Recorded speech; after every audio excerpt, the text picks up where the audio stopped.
Graça e paz, seja bem-vindo. Nós estamos em mais um Café com Palavra e nessa temporada estamos falando sobre os três evangelhos: Evangelho da Graça, Evangelho do Reino e Evangelho Eterno. E nesses episódios agora nós vamos estar falando sobre o Evangelho Eterno. Estão comigo aqui Pastor Zait, Pastor Tony, companheiros de papo aqui, estamos num papo bom, né, fluindo, e nós vamos conversar um pouco sobre esse Evangelho Eterno, não é? O que seria esse Evangelho Eterno? Bom, vamos começar lá em Apocalipse, capítulo 14, verso 6, que é onde é nos apontado esse Evangelho, e aí a gente vai partir para as primeiras considerações aqui dos meus dois companheiros aqui, teólogos, pessoal entendido da palavra, bênção demais aqui. E desde já também já convido você a dar o seu like, se inscrever no canal se você ainda não é inscrito, ativar as notificações para estar recebendo aí os avisos sempre que nós tivermos vídeo novo. O Café com Palavra acontece todos os dias às 16 horas, indo para o ar no nosso canal no YouTube. Você é muito bem-vindo a esse lugar, amém? Vamos lá. Apocalipse capítulo 14, verso 6, diz assim: E vi outro anjo voar pelo meio do céu, e tinha o evangelho eterno para o proclamar aos que habitam sobre a terra, e a toda a nação, e tribo, e língua, e povo. Pois bem, vamos começar aí, Pastor Tony, com você. Pastor Tony é um entendido dentro do ambiente da escatologia também. A gente conversa muito sobre esses elementos da escatologia aí. Desafiador, né, Pastor Tony? Escatologia é um negócio interessante, né? Muito bom. Pastor Tony, e aí, hein? O que dizer inicialmente aí sobre o Evangelho Eterno? Bem, o Evangelho Eterno, ele está diretamente ligado com a criação, né? Com a criação. O versículo 7 vai falar, né? Temei a Deus, dá-lhe glória. Sim. Adorai aquele que fez o céu, a terra, o mar e a fonte das águas. Então é como se esse anjo tivesse falando a todas as nações, né? Sim. Existe um único Deus que criou todas as coisas. Então ele criou os céus, ele criou a terra, ele criou os mares, ele criou as fontes das águas. Então o Evangelho Eterno está diretamente ligado à criação. Perfeito. Né? E aí, se a gente pegar por base lá o Salmo 19, né, que os céus proclamam a glória de Deus. Então a gente vai ver que de forma silenciosa esse evangelho está sendo pregado. Sim. Pelas coisas que foram criadas, né? Então o Evangelho Eterno é o primeiro evangelho que foi de fato pregado. Que foi de fato pregado. A criação revela. Sim. O nosso Deus, né? Perfeito. Então é isso. É tremendo. E aí, Pastor Zait, suas primeiras considerações sobre o Evangelho Eterno? Então, o Evangelho Eterno também está ligado à revelação através da criação, né? A revelação de Deus através da criação. Sim. Paulo falou isso lá em Atos capítulo 17, quando ele disse para o povo de Atenas ali que ele disse no 17, 25.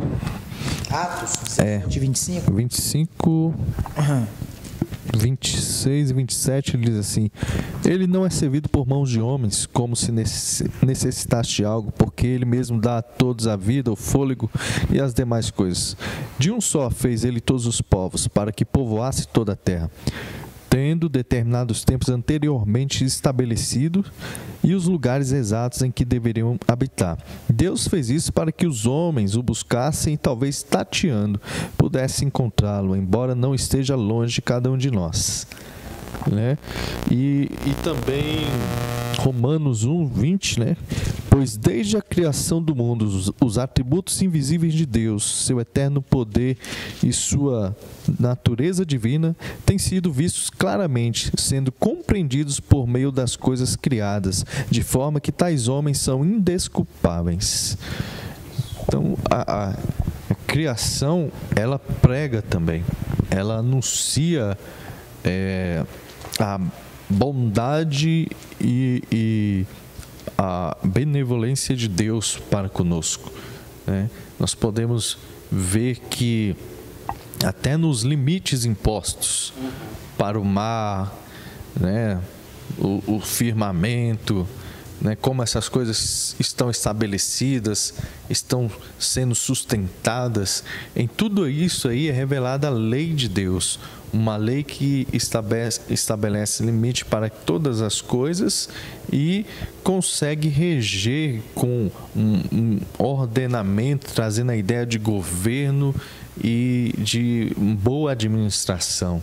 Então, cada um de nós, se pararmos e contemplarmos um entardecer ou um amanhecer, a gente vai notar que existe algo superior.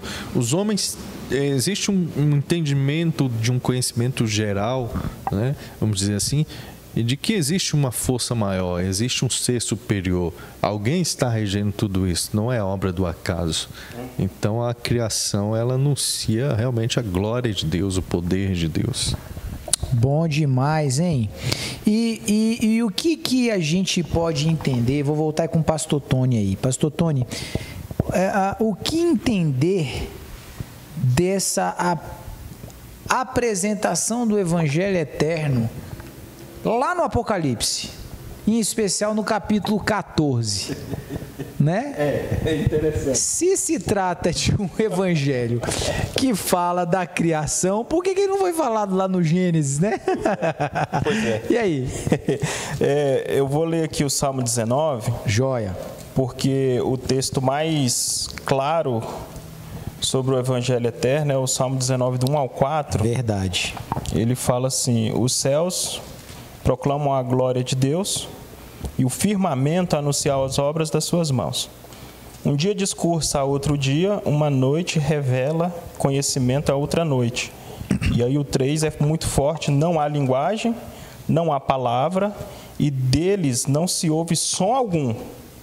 No entanto, por toda a terra se faz ouvir a sua voz e as suas palavras até os confins do mundo. Olha aí. Então, a criação, como o pastor Zaid falou, ela prega sobre um Deus criador, ela revela Deus. E lá no capítulo 1 de Romanos, que o pastor Zaid leu, lá fala que os homens são indesculpáveis. Então, a grande questão, eu nunca ouvi falar de Jesus, que é uma pergunta que a gente ouve sempre, né? E um índio que nunca ouviu falar de Jesus, que o Evangelho não chegou até ele. Então, essa afirmação, o Evangelho não chegou até ele, é uma afirmação já falsa. Sim. Porque o Evangelho chegou até os confins da terra. Sim. Através da criação. Por isso, todos os homens são indesculpáveis. E aí o apóstolo Paulo, lá em Romanos, ele fala: porque eles não deram glória a Deus. Simples assim. Eles não quiseram dar a glória a Deus. Antes trocaram a glória do Deus incorruptível por coisas corruptíveis. Aí ele fala como animais quadrúpedes, aves, e fizeram répteis, e fizeram deuses para si de ouro, de prata, de madeira, e o adoraram. Então Deus fala assim: eu revelei minha glória para vocês, e vocês não quiseram ouvir a minha glória. E quando o anjo sai em Apocalipse para pregar o Evangelho eterno, é como se Deus estivesse falando assim: rapaz, eu quero tanto que essas pessoas me conheçam, que quem não conheceu através do evangelho do reino pregado lá por João Batista, por Jesus, através do evangelho da graça, pregado pela igreja, novamente através do evangelho do reino pregado pelos 144 mil. Quem não foi alcançado ainda, eu quero que seja. Sim. Então eu quero que todos conheçam a minha graça. E se a gente pegar esses 3 evangelhos na perspectiva lá do ministério levítico, a gente vai ver uma construção. Os filhos de Corá, eles não podiam entrar na habitação santa do Senhor. Eles só podiam ir até o átrio. Sim. Os filhos de Corá. Então vem um dos salmos mais conhecidos, né? Que acho que foi o André Valadão que fez uma música. Nos teus átrios, Senhor, eu quero sempre estar. Aquilo não era talvez uma satisfação dos filhos de Corá. Era assim, falar, Deus, a gente queria ir mais. Sim, com certeza. Mas a gente não pode, então, mas eu quero estar aqui. Então, talvez esses evangelhos, o evangelho da graça, do reino e o evangelho eterno também tem essa perspectiva de falar assim, qual é o seu posicionamento no reino de Deus. Eu vou ser como os filhos de Corá, que vou ser impedido de entrar no santo lugar, ou eu vou ser como o sumo sacerdote que pode chegar até a arca? O santo dos santos. Então a gente vê que o próprio Antigo Testamento nos mostra, a maioria ficava no átrio. No átrio. Uma minoria ainda fazia manutenção no santo lugar. Mas só um que entrava no santo dos santos. Então talvez essa seja uma perspectiva até do céu. Sim. Quem vai estar lá próximo, quem vai estar, como o senhor falou, habitando na Nova Jerusalém, e quem não vai ser permitido habitar lá e nem desfrutar talvez da árvore da vida, quem vai experimentar só das folhas da árvore da vida. As nações serão curadas pelas folhas, então elas não têm o fruto, né? Verdade. Mas quem está lá na cidade tem. Tem.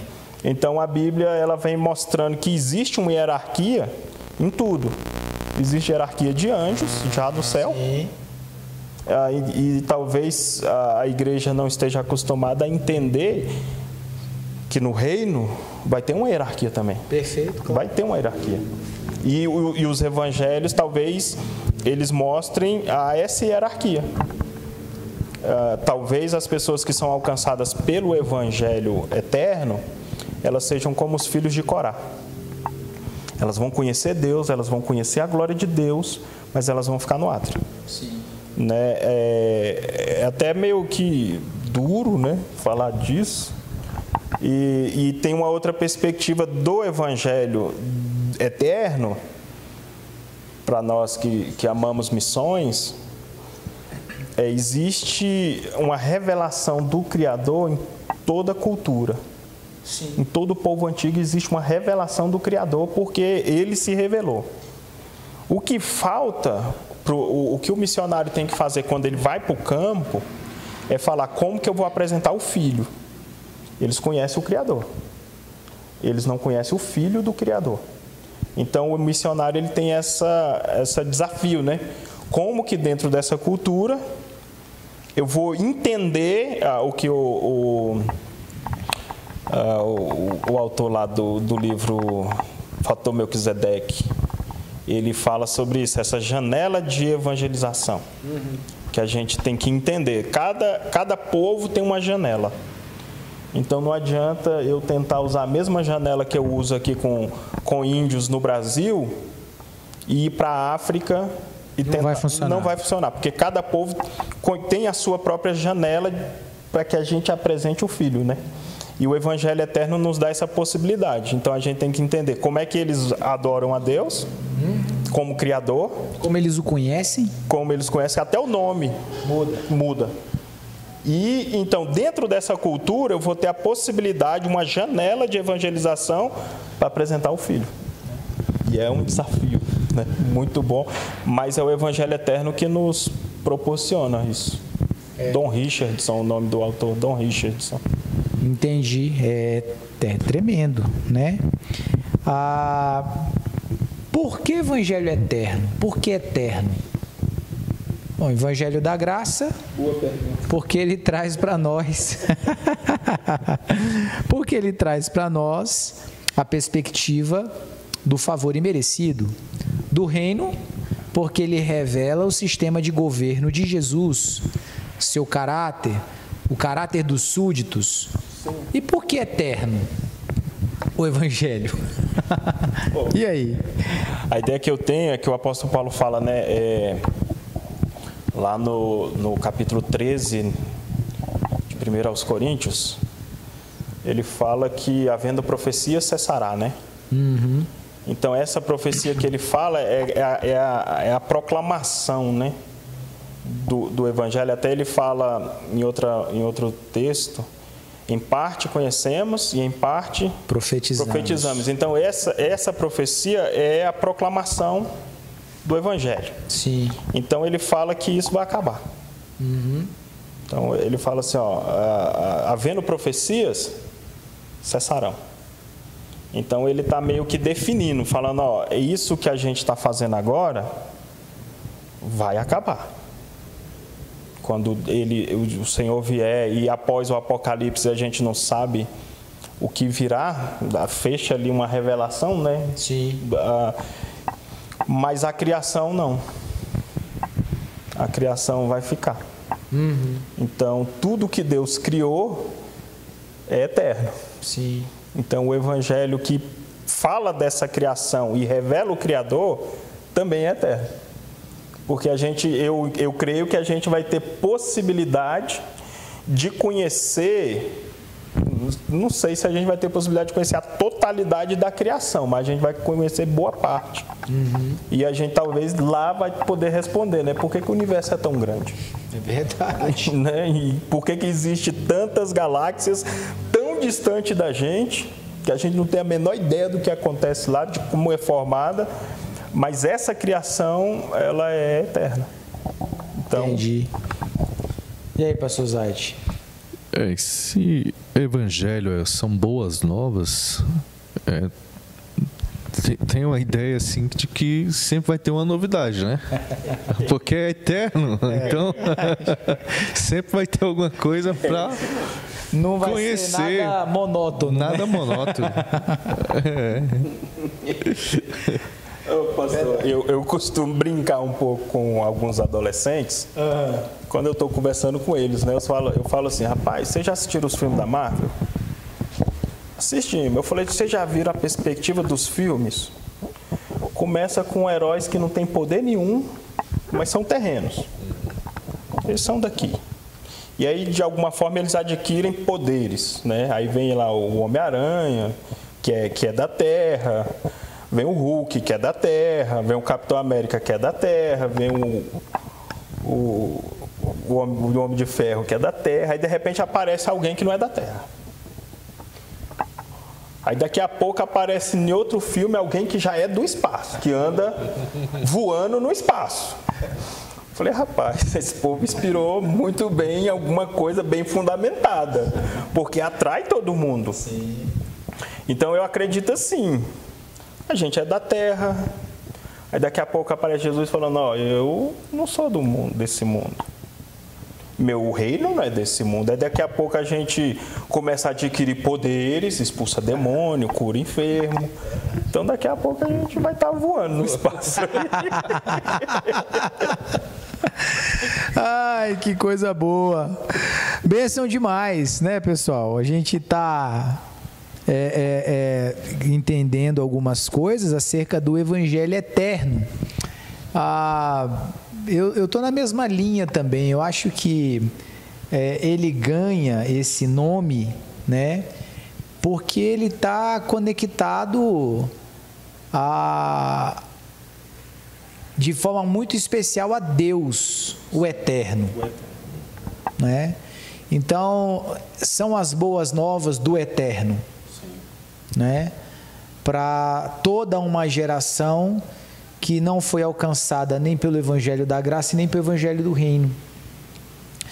Então eu acho que é bem por aí, né? Há algo de amplitude, né? De possibilidade irrestrita não, de possibilidade que alcance a todos, né? Sim. Que ninguém não seja contemplado com a possibilidade de conhecer a Deus em algum nível, de alguma maneira, e responder a esse chamamento, a essa revelação de quem Ele é, né? E continuaremos esse papo aqui, né? No próximo episódio, você vai estar conosco aí, e no próximo episódio nós vamos estar falando mais um pouco sobre o Evangelho eterno. E você? O que você acha do nome eterno desse Evangelho? Qual é a sua opinião? Deixa pra gente aí nos comentários e a gente vai estar, com certeza, lendo e interagindo com você. Amém? Nos vemos no próximo episódio. Obrigado, pastor Zaid. O infinito e além. O infinito e além. Obrigado, pastor Tony. E a gente se vê no próximo episódio aqui do Café com Palavra.